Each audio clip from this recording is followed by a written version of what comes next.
ఈరోజు మనం ఒక విదూషకుడి కథ చెప్పుకోబోతున్నాం.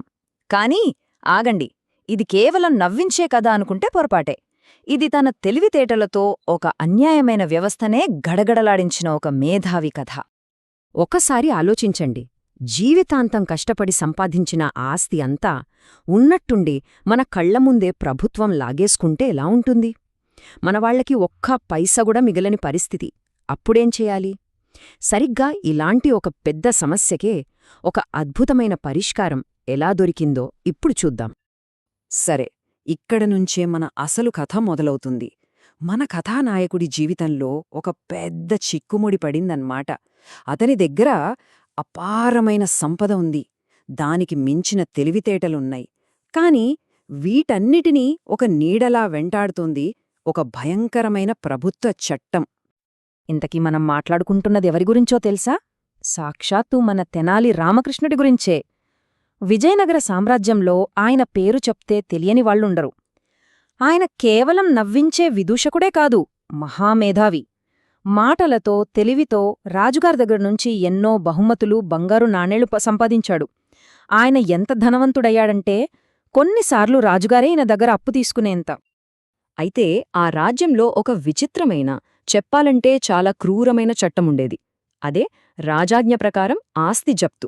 దీని ప్రకారమేంటంటే, ఎంత పెద్ద ధనవంతుడైనా సరే చనిపోతే వాళ్ళ ఆస్తి మొత్తం కుటుంబానికి వెళ్లదు, ఒక్క పైసా కూడా.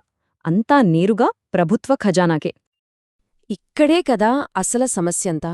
ఒకవైపు రామకృష్ణుడు తన తెలివితో, కష్టంతో సంపాదించిన ఆస్తి తన కుటుంబం భవిష్యత్తు కోసం కూడబెట్టింది. మరోవైపేమో తను కన్ను మూశాడంటే చాలు, ఆ ఆస్తంతా ప్రభుత్వం లాగేసుకుంటుంది. మరి తన వాళ్ల పరిస్థితేంటి? వాళ్లు రోడ్డున పడాల్సిందే కదా. ఇంతకంటే అన్యాయం ఏముంటుంది చెప్పండి? సరిగ్గా ఈ అన్యాయాన్ని ఎదిరించడానికే రామకృష్ణుడు ఒక ప్లాన్ వేశాడు. అది మామూలు ప్లాన్ కాదు సుమా, ఏకంగా ప్రాణాలతో చెలగాటం. తన చావునే ఒక ఆయుధంగా మార్చుకోవాలనుకున్నాడు. రామకృష్ణుడికి రాజు మీద అస్సలు నమ్మకం లేదు. తను పోయాక తన కుటుంబాన్ని రాజుగారు చూసుకుంటారని ఆయన అనుకోలేదు. అందుకే ఆ రాజు నిజస్వరూపాన్ని, ఆ చట్టం ఎంత దారుణమైందో అందరికీ తెలియజేయడానికి ఒక డేరింగ్ ఎక్స్పెరిమెంట్కి రెడీ అయ్యాడు. అతని ప్లాన్ వినడానికి విచిత్రంగా ఉన్నా చాలా పక్కాగా ఉంది. మొత్తం 4 స్టెప్స్. ఫస్ట్, తనకు బాగా ఒళ్ళు బాగోలేదని మంచం పట్టానని నాటకమాడాలి. సెకండ్, తను చనిపోయాడు అని వార్తను ఊరంతా స్ప్రెడ్ చెయ్యాలి. థర్డ్, తన డబ్బంతా ఒక పెద్ద పెట్టెలో పెట్టి తను కూడా అందులోనే దాక్కోవాలి. ఇక ఫైనల్ స్టెప్, ఆ పెట్టెను రాజభటులొచ్చి జప్తు చేసుకునేలా చూడాలి. ఈ మొత్తం ప్లాన్లో హీరో ఎవరంటే ఆ డబ్బు శవపేటిక. అది మామూలు పెట్టె కాదండోయ్, రామకృష్ణుడి తెలివికొక సాక్ష్యంలాంటిది. తన డబ్బంతా అందులో పెట్టడమే కాదు, తను లోపలున్నప్పుడు గాలి పీల్చుకోడానికి వీలుగా చిన్న చిన్న రంధ్రాలు కూడా పెట్టించాడు. ఇక డబ్బుతో పాటు తను కూడా ప్రాణాలతో ఆ పెట్టెలో పడుకున్నాడు. సరే, ఇక ప్లాన్ రెడీ. రామకృష్ణుడు అనుకున్నదే ఆలస్యం, యాక్షన్ మొదలైంది. విజయనగరంలో ఒక అద్భుతమైన నాటకానికి తెరలేచిందన్మాట. మొదటి రోజు రామకృష్ణుడు చనిపోయాడు అన్న వార్త ఊరంతా పాకిపోయింది. 3వ రోజుకి ఈ న్యూస్ రాజుగారికి చేరింది. ఇంకేముంది, రాజుగారు అస్సలు ఆలస్యం చేయలేదు. 4వ రోజు ఉదయాన్నే చట్టం ప్రకారం రామకృష్ణుడి ఆస్తినంతా స్వాధీనం చేసుకోమని అధికారుల్ని పంపించేశాడు. రాజభటులు నేరుగా రామకృష్ణుడి ఇంటికి వచ్చారు. ఆ డబ్బున్న పెట్టెలు తీసుకున్నారు. పాపం వాళ్లకి తెలీదు, ఆ పెట్టెలో డబ్బు కన్నా విలువైన నిధి, అంటే ప్రాణాలతో ఉన్న రామకృష్ణుడు ఉన్నాడని. అంతే, వాళ్ల చేతులతోనే ప్రాణాలతో ఉన్న రామకృష్ణుణ్ణి భుజాలమీద మోసుకుంటూ నేరుగా రాజభవనానికి తీసుకెళ్లారు.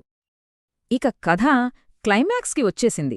రాజభవనంలో రాజుగారి ముందే చరిత్రలో నిలిచిపోయే ఒక సీన్ జరగబోతుంది. అసలు రాజుగారు ఆ పెట్టె తెరిచినప్పుడు ఏం చూసే ఉంటారు? బంగారు నాణెల గుట్టలా, లేక అంతకు మించిన షాకా? రాజు ఆ పెట్టె మూత తీయగానే లోపలినుంచి రామకృష్ణుడు లేచి కూర్చున్నాడు. అంతే, రాజుగారికి ఒక్క క్షణం గుండె ఆగినంత పనైంది. అప్పుడు రామకృష్ణుడు చాలా నెమ్మదిగా అన్నాడు, మహారాజా, నేను చనిపోయాక మీరు ఏం చేస్తారో తెలుసుకోవాలని ఇలా చెయ్యాల్సొచ్చింది.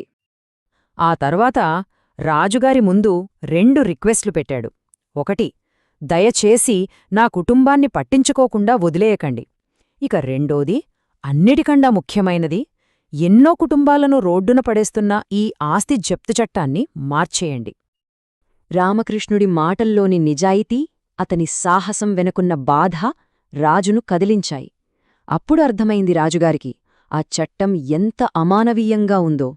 రామకృష్ణుడి పని రాజు కళ్ళు తెరిపించిందనే చెప్పాలి. చూసారుగా, ఈ కథ నుంచి మనం నేర్చుకోవాల్సినవి చాలా ఉన్నాయి. అన్యాయాన్ని ఎదిరించడానికి తెలివిని మించిన ఆయుధం లేదు. అసాధ్యం అనుకున్న సమస్యల్ని కూడా క్రియేటివ్ ఆలోచనలతో పరిష్కరించొచ్చు. అన్నిటికన్నా ముఖ్యంగా, ఒక్క వ్యక్తి ధైర్యంగా చేసే పని మొత్తం సిస్టమ్నే మార్చేయగలదు. చివరగా ఒక్క ప్రశ్న. ఒక చట్టం మంచి చేయడం మానేసి చెడునే ప్రోత్సహిస్తుంటే ఆ రూల్ని బ్రేక్ చేయడమే కరెక్ట్ అంటారా? ఆలోచించాల్సిన విషయమే కదా.